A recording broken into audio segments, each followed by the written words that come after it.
Hello guys, magluto tayo ngayon ng ginisang labong na may gata at hipon. Pakuluan lang muna natin itong labong bago natin i-gisa.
Tingnan na natin guys.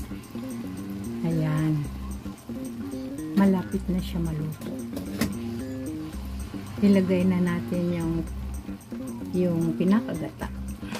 Ayan. Pangkasarap. And very creamy.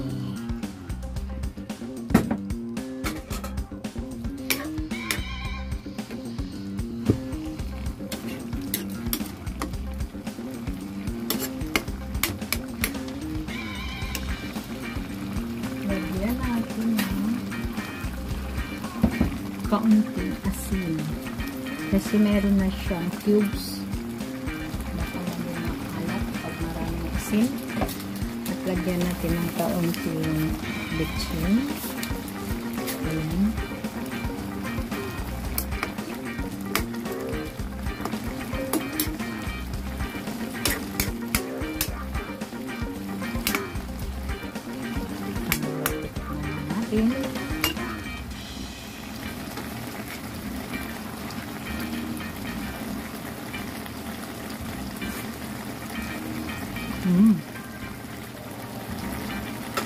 Sakto lang yung lasa niya guys. Napakasarap. Ilagay na natin yung ating pang kulay green. Pang topping. Wala kasing dahon. Kaya yan na lang ang topping ko. Sarap naman din yan siya guys. Ayan.